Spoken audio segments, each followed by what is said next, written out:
Whatsoever a man soweth, that shall he also reap. Action and reaction are equal to each other. Ella Wheeler Wilcox expressed the above law of mind as follows: Give to the world the best you have, and the best will come back to you. Give love, and love to your heart will flow, as strength in your utmost need. Have faith, and a score of hearts will show their faith in your word and deed. For life is the mirror of king and the beggar. 'Tis just what you are and do. Then give to the world the best you have, and the best will come back to you. To adjust is to fit, adapt, accommodate, regulate, to put in working order. In order to adjust to life, it is necessary that you become a channel through which the life principle flows freely, harmoniously, joyously, and lovingly. The solution to all your problems is to get acquainted with and use the divine presence and power in your life. Acquaint now thyself with him, and be at peace, and good shall come unto thee. I suggest that each person establish a definite method of working, and that he practice it regularly and systematically every day. For example, determine for yourself what is the most troublesome problem you have. Decide to solve this problem now by realizing that infinite intelligence within you knows the way out. Its nature is to respond to you. It knows only the answer, and the nature of infinite intelligence is responsiveness. That is, your answer is as certain as the rising of the moon tonight. One young man in our audience had experienced a poverty complex for many years and had received no answers to his prayers. He had prayed for prosperity, but the fear of poverty continuously weighed on his mind. Naturally, he attracted more lack and limitation. Your subconscious mind accepts the dominant of two ideas. This is a law. After talking with him, he learned to pray as follows: I know there is only one source, the life principle from which all things flow. It created the universe and all things therein contained. I am a focal point of the divine presence. My mind is open and receptive. I am a free-flowing channel for harmony, beauty, guidance, wealth, and the riches of the infinite. I know that wealth, health, prosperity, and success are released from within and appear on the without. I am now in harmony with the infinite supply, and just as I would adjust an instrument in my laboratory, I am now mentally adjusting my focused attention on the eternal source of all blessings. I wish for everyone all the blessings of life. I am open and receptive to God's riches, spiritual, mental, and material, and they flow to me in avalanches of abundance. This young man changed his attitude of mind and focused on divine riches rather than poverty, and made it a special point not to deny what he affirmed.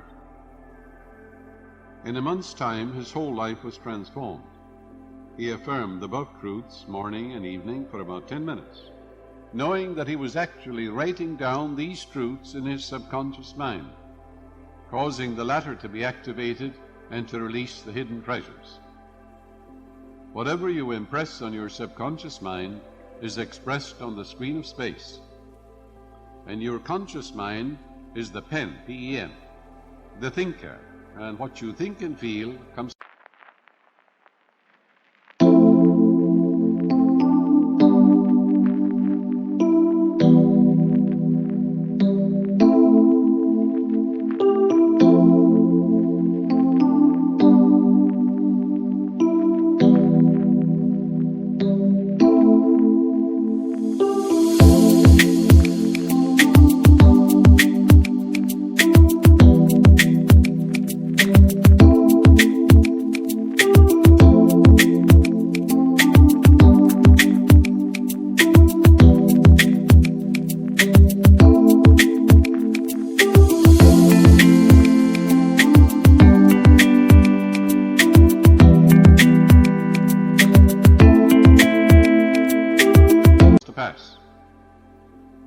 Aristotle said, resistance is the cause of every monstrosity. A monstrosity in the body could be a growth, a tumor, or a lesion, or any other abnormal condition. A woman was resenting and hating her ex-husband. In addition, her physician told her she had developed a serious lesion. She was resisting the free flow of the life principle, which flows as harmony, beauty, joy, and love. In other words, the life more abundant. She was blocking the infinite healing presence.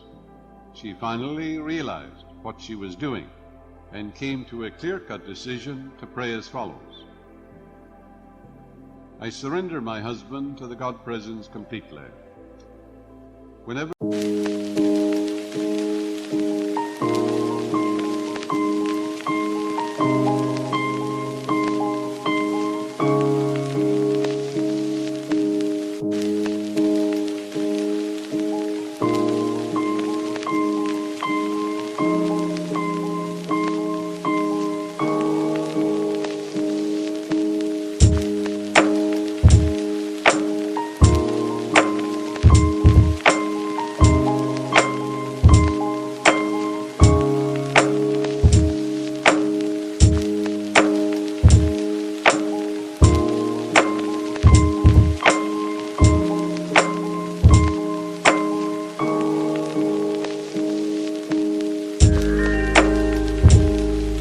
comes to my mind, I affirm, God's love fills your mind and heart. Then she adjusted her mind to the infinite healing presence and claimed frequently, the infinite healing presence which created me from a cell knows all the processes and functions of my body. It knows how to heal, for I am the Lord that healeth thee, and this healing love fills my mind and heart, and I am made whole and perfect.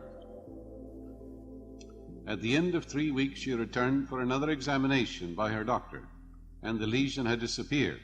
Divine love dissolves everything unlike itself. There are people who resist the weather, new ideas, the headlines of the newspapers, and even their neighbors. There always seems to be friction in their mental and physical relationship. Happy is he who trusteth in thee. Adjustment takes place in your own mind when your thoughts are harmonious, peaceful, loving, and based on eternal verities. In other words, when you get along with yourself, you will be able to get along with others. If your habitual thinking is based on resentment, fear, ill will, hostility, self-condemnation, you will project your hostility and animosity onto others, and you will experience very poor relationship in your business, home, or professional work. Learn to be pliable, flexible, and adjustable. If there is someone in your office who is obstreperous, petulant, and fractious, realize you did not create him. Loose him and let him go mentally. You're not responsible for his warped or twisted mentality, and you should realize he has no power to disturb you. It is always the movement of your own thought which disturbs or annoys you. Marcus Aurelius said 2,000 years ago, if the cucumber is bitter, don't eat it. Very simple, isn't it? Ask yourself, what is my aim in life? Let the answer be peace, harmony, and divine wisdom. Because this is so, identify with your aim and not with the boorishness or surliness of others. Affirm, divine peace and harmony govern me and reign supreme in my life. When you mentally and emotionally identify with your spiritual aim in life, nothing in the external world disturbs you. Stop giving power, prerogatives, and privileges to people who have no power. No one disturbs you but yourself. It's a movement of your own thought, your own emotions, your actions and reactions. They all take place in your own mind. Have you ever noticed the way water flows according to the line of least resistance? You may have watched a stream flowing down from the mountain. It never quarrels, fights, or resists the rocks, boulders, or obstacles in its way. The water goes around the boulders or flows over them, and eventually finds its way back to the ocean. All the stumps, stones, and trees disappear or wear away, since nothing can seriously impede the flow of the streams back to the ocean. You are a river of life, and your purpose is to meet challenges, difficulties, and problems, and to overcome them. Not be mentally fighting or quarreling with them, but by meeting them head-on, while realizing the joy is in overcoming. Say to yourself, the problem is here, but infinite intelligence within me is here also. It knows only the answer. This problem is divinely outmatched. I will grapple with this problem courageously, and through the wisdom and the power of the infinite, I will overcome. With this attitude, you will become victorious, and you will move onward and upward. An engineer whom I know has a wonderful technique for meeting what he calls so-called insuperable obstacles. His constant prayer is, the streams of life, power, wisdom, intelligence, joy, and peace flow through me like a golden river, revealing to me everything I need to know and giving me the strength to complete all assignments in divine order. He has made his adjustment with the life principle, and he has completed every assignment in divine order. Do not try to manipulate or change other people. Permit them to have their political or religious beliefs, their peculiarities, eccentricities, and abnormalities. Judge not, and where you have no judgment, you experience no suffering. Where there is no opinion, there is no suffering, Where there is no judgment, there is no pain. Establish the right relationship to the life principle by realizing the life principle is always seeking to express itself through you as the life more abundant. If you are angry, hateful, resentful, or are engaging in self-condemnation or self-criticism, your foot is on the hose, and the waters of life do not flow through you. These negative emotions get snarled up in your subconscious mind and have negative outlets, such as mental and physical disorders. Become an open channel for the divine presence. Realize you're a focal point of the divine life, and like an electric bulb, you are here to let your light so shine before men that they see your good works, thereby glorifying and revealing your faith in the infinite intelligence and infinite power and infinite life principle within you. A lonely person has shut out friends from his life. He is not in tune with the infinite, and usually is nursing some psychic trauma, saying to himself, I have been hurt before. I will not get friendly with people, lest I get hurt again. All this is foolishness. Every person is an epitome of the divine, and when you exalt the divinity in the midst of you and salute the divinity in others, you will automatically radiate friendship, love, and goodwill to all people, and you will never lack for friends. You must be a friend to have a friend. Do you think the others in your office should change and make the adjustment?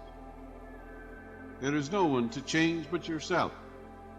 When you change, your world magically melts in the image and likeness of your contemplation. If married, you and your spouse should adjust to each other's peculiarities and idiosyncrasies, overlooking each other's shortcomings, but focusing on and exalting the qualities which endear you one to the other. If you are in tune with the infinite and full of goodwill to all, there will be no friction or excess tension, and you will have no bodily disturbances. A young woman was resisting life by complaining, I am leading a humdrum existence. I am lonesome, frustrated, and I have no friends. I lead a drab, weary existence. She learned that her thought is creative, and that by thinking along these lines, she was compounding her misery, because whatever we give attention to, the subconscious magnifies. After learning something of the laws of life, she reversed her mental attitude and began to affirm frequently and habitually, I am happy, joyous, and free. I am loving, kind, harmonious, and peaceful. I sing the song of praise and joy in the Lord, which is my strength. For the Lord is that lordly power within me, my mind, my spirit, which created me, the invisible part of me. She realized that whatever she attaches to I am, she becomes, which is an age-old Hindu truth. Whatever you attach to I am, you become. You can say, I'm poor, I'm deaf, I'm no good, I'm a flop, I'm a failure. You'll become all these things. On the other hand, you can say, I'm illumined, I'm inspired, I'm successful, I'm happy, joyous, and free. Feel it, believe it. She made a habit of affirming the above wonderful truths.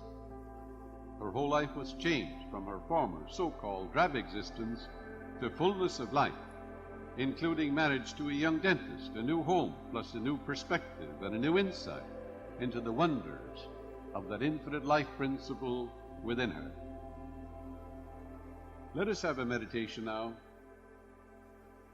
Know that the light dispels darkness, so does the love of the good overcome all evil. Love and hate cannot dwell together. Love casts out fear. Turn the light of the infinite upon all fear or anxious thoughts in your mind, and they flee away.